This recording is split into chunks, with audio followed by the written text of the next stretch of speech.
இல்ல நண்பா, வார்த்தையை சொல்லி சொல்லி தானே என்ன கட்டிப்போம். என்ன நண்பா இப்படி பேசிட்ட? எல்லாம் நீ உருவாக்குனதாடா. பார்க்கலாம், நான் ஒரு வாட்டி பார்க்கலாம். விமல் எப்படி நடிச்சிருக்காரு? நல்லா நடிச்சிருக்காரு. சும்மா ஜல்லிக்கட்டை பற்றி தான் சொல்கிறாங்க. பாட்டு நல்லா இருக்கு, ஓரளவுக்கு பார்க்கலாம். நடிகை நல்லா. நம்ம விமல் ஆக்டர் நடித்த வடம் படம் வந்து பார்த்துட்டு வந்திருக்கேன். ஆக்சுவலாக நான் வேறு படம் பார்க்கலான்னு போனேன். அந்த படம் போக முடியல. அதனால் இந்த படத்துக்கு வந்தேன். இந்த படத்துக்கு வந்து நான் படம் பார்த்தேனா இல்லை மாட்டிக்கிட்டேனா அப்படின்ற மாதிரி தான் கொஞ்சம் இருக்குது. சில ஃபேமிலிஸ் வந்து சொல்லுவாங்க படம் கொஞ்சம் நல்லாயிருக்கு, சுமாராக இருக்குது, இல்லை ஆவரேஜாக இருக்குது அப்படின்ற மாதிரி சொல்லுவாங்க. ரீசன் ஏன்னா அவங்க நிறையா சீரியல்ஸ் பார்ப்பாங்க அப்படின்ற மாதிரி கூட எடுத்துக்கலாம். சூப்பராக இருந்துச்சு. விமல் எப்படி நடிச்சிருக்காரு? சூப்பராக பிடிச்சேன். முனிஷ்காந்த் நட்டி முனிஷ்காந்த் நட்டிலாம் நான் அந்த மாடு சூப்பராக இருந்துச்சு. பழம் நல்லா இருந்துச்சுண்ணா. படம் நல்லா இருந்துச்சுண்ணா. படத்தில் என்ன சொல்ல வராங்க? இல்லை, கதையெல்லாம் அருமையாக இருக்குது, படம்லாம் நல்லா இருக்குது. ஜல்லிக்கட்டு காலம் அருமையாக இருக்குதுண்ணா.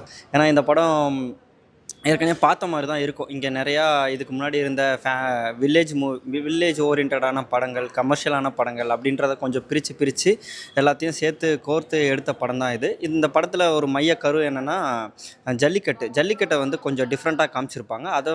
அதாவது மாடுபிடி அப்படின்றத வந்து கொஞ்சம் டிஃப்ரெண்ட்டாக காமிச்சிருப்பாங்க, டிஃப்ரெண்ட்டாக எடுத்திருப்பாங்க. இந்த மாதிரிலாம் சில ஊரில் வந்து மாடுபிடி பண்ணுவாங்களா அப்படின்ற மாதிரி ஒரு வச்சுருப்பாங்க. ஏன்னா இந்த படத்தோட டைட்டிலில் தான் அதோடைய அர்த்தங்கள் எப்படின்ற வடம் அப்படின்னா வந்து ஒரு கயிறு பிடி அப்படின்ற மாதிரி இருக்கும். அந்த கயிறு வந்து ஒரு தேர் இழுக்கிற கயிறு வந்து எவ்வளோ ஸ்ட்ராங்காக இருக்குமோ அந்த மாதிரி ஒரு கயிறை வச்சு இதில் ஒரு மாடுபிடி அப்படின்ற ஒரு விஷயத்தை வந்து புதுசாக வந்து வேஸ்ட்டுங்க படம். என்ன ப்ரோ?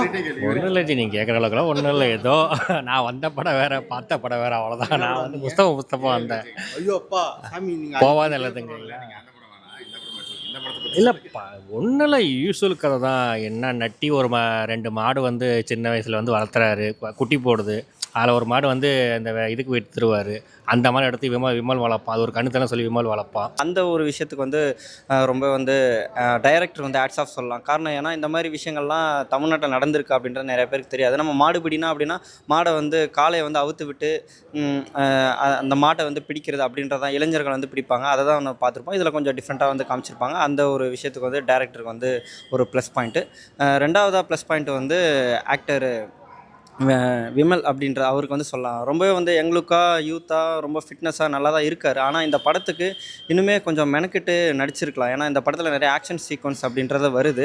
அவர் கொஞ்சம் டயர்டாயிட்டாரோ, படத்தில் நடிக்கிறதுக்கு வந்து கொஞ்சம் டயர்டாயிட்டாரோ அப்படின்ற மாதிரி தான் இருக்குது. யூடியூப் சேனல்ஸ்லாம் நல்லா ஒரு தக் லைஃப் மாதிரி நல்லா தான் பேசிகிட்டு இருக்காரு. பட் படம்னு ஒன்று வரும்போது, ஆக்ஷன் மூவிஸ், கமர்ஷியல் மூவின்னு ஒன்று வரும்போது வந்து நிறையா போட்டிகள் இருக்குது. ஸோ அந்த போட்டிகள் நடுப்புற நின்று தான் வந்து படத்தை பண்ணணுமே தவிர நான் வந்து சும்மா நடிக்கிறேன் அப்படின்ற பட்சத்தில் வந்து நடித்தா வந்து இந்த மாதிரி ஒரு மைனஸாக வந்து அமையறதுக்கு வந்து நிறையா சான்சஸ் இருக்குது. அதுக்கப்புறம் நடக்குது, அந்த 2 மாட்டுக்குள்ளே நடக்குது, நட்டியில் நடுவில் போட்டுருவாங்க. அவரெல்லாம் யார் போடுறது அப்படிங்கிறது தான் யூஸ்வல் கதை தான். ஒன்றும் சொல்லிக்கிற மாரி இல்லை. என்னமோ எடுத்து வச்சுருக்கானுங்க வந்து பார்க்குற.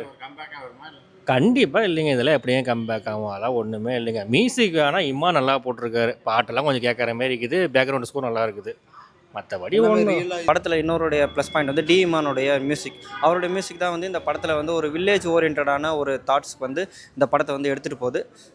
படம் வந்து கொஞ்சம் சுமாரானதாக இருக்குதுன்னு நான் சொல்ல வரேன். இப்போது கில்லி படத்தில் கிளைமேக்ஸ் சீன்ஸில் போட்டி முடிஞ்சதுக்கப்புறம் ஹீரோக்கும் வில்லனுக்கும் வந்து ஃபைட் நடக்கும். அந்த மாதிரி இந்த படத்துலேயும் ஒரு ஹீரோக்கும் வில்லன் குரூப்புக்கு வந்து ஃபைட் நடக்கும். அதுக்கப்புறம் தனுஷ் அவர்கள் வந்து கொடி படம் வந்து நடிச்சிருப்பார் டபுள் ஆக்ஷனில். அதில் வந்து ஹீரோ வந்து ஹீரோயினுக்கு ஒரு நம்பிக்கை துரோகம் அப்படின்ற மாதிரி ஒரு விஷயம் பண்ணுவார்.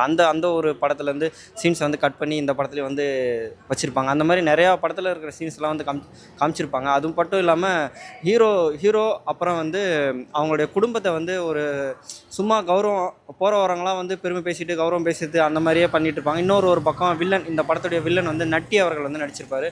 அவர் என்ன மாதிரினா வெட்டி கௌரவத்தை தூக்கி சுற்றி தெரிஞ்சுக்கிட்டே இருப்பார். அந்த வெட்டி கௌரவம் மூலிமா அவர் வந்து இந்த படத்தில் இறந்தும் போயிடுவார். அதுதான் இந்த படத்துடைய கதை. அது உண்மை தான். உண்மையாலுமே எதுவுமே பார்த்திங்கன்னா எதுவுமே சிஜினே எனக்கு போடல. எல்லாமே மாடெல்லாம் உண்மையாலுமே நட்டி மாடும் சரி, விமல் மாடும் சரி, உண்மையாலுமே அதை யூஸ் பண்ணிக்கிறாங்க. அந்த களம் அதெல்லாம் பார்த்தீங்கன்னா ஒரு நம்ம டிவியில் பார்ப்போம், இல்லை மஞ்சள் ரோட்டை பார்ப்போம், அந்த மாதிரி தான் இருக்குது. பார்த்து இல்லை ஜி, அந்த அளவுக்குலாம் ஒன்றும் இல்லை, சொல்லிக்கிற அளவுக்கு ஒன்றும் இல்லை. நம்ம வந்து எங்கேயுமே போகாத குடும்பக்கு பார்க்கணும், அந்த பார்க்கலாம் அந்த படத்தை, அவ்வளோதான். வேறு படம் எதுவுமே இல்லைன்னா ஒரு வேலை இப்போ நீங்கள் சொல்கிற மாதிரி இன்றைக்கி எந்த படமே செட் ஆகலாம், இந்த படம் உட்காந்து பார்க்கலாம்.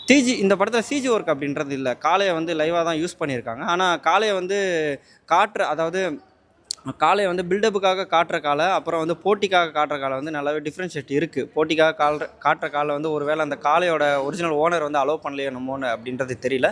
ஸோ அதனால் இந்த படத்தில் சிஜி ஒர்க் அப்படின்றதெல்லாம் பெருசாலாம் ஒன்றும் இருக்குது. காளையை வந்து லைவாக தான் காமிச்சிருக்காங்க. படம் எனக்கு தெரிஞ்சு ஆவரேஜுக்கு கம்மி, இல்லை ஃப்ளாப்பை தொட்டாலும் ஆச்சரியப்படுறதுக்கு இல்லை. இந்த படம் ஓடிடிலேயும் வந்தாலும் ஓட்டி தான் பார்ப்பாங்க அப்படின்றத நினைக்கிறேன். ஏன்னா ஏற்கனவே பார்த்த மாதிரி இருக்குது, புதுசாக அப்படின்றத எடுத்துருக்கலாம். ஏன்னா இந்த படத்தோடைய கதை வந்து ஒரு உதாரணத்துக்கு சொல்கிறேன். இந்த படத்தோடைய கதையில் சூர்யா அவர்கள் வந்து நடிச்சிருந்தாருன்னா சூப்பராக இருந்திருக்கும். வாடிவாசல் அப்படின்ற ஒரு படம் வந்து ட்ராப் ஆகி நின்று போச்சு அப்படின்றத கேள்விப்பட்டிருக்கேன். இந்த படத்தில் சப்போஸ் சூர்யா நடிச்சிருந்தாது அப்படின்னா வாடிவாசலை வந்து ரீப்ளேஸ்மெண்ட் பண்ண மாதிரி இருக்கும். அந்தளவுக்கு ஒரு பெரிய ஹீரோக்கான ஒரு கமர்ஷியலான ஒரு மூவி. ஏன்னா இந்த சப்போஸ் ஏன் இந்த படம் வந்து நம்மளுக்கு விமல் அவர்கள் நடிச்சது வந்து கனெக்ட் ஆகலை அப்படின்னா, இந்த படத்துக்கு அவர் தொடர்ந்து ஒரு 10 படம் ஹிட்டு கொடுத்துட்டு இந்த படத்தில் இந்த கதையில் நடிச்சிருந்தார் அப்படின்னா நம்மளுக்கு வந்து ஒரு கனெக்டடாகவோ இல்லை ஏற்றுக்கக்கூடிய மாதிரி இருக்கும். வரிசையாக வந்து ஃப்ளாப்புகள் கொடுத்ததுனால அவர் ஒரு இண்டஸ்ட்ரியல் ஹிட்டு கொடுக்காதனால இந்த மாதிரி ஒரு கமர்ஷியல் எலிமெண்ட்டில் வந்து ஆனால் இதுக்கு முன்னாடி மகாசனம் படம் வந்துச்சு பார்த்தீங்களா, வந்து அதுக்கு விமல் அதுக்கு இது பரவாயில்லன்னு சொல்லலாம். அந்த படமும் நான் பார்த்தேன், அதனால் அதுக்கு இது பரவாயில்லங்கலாம். ஓவரால் பார்க்கலாம், ஒரு வாட்டி பார்க்கலாம்.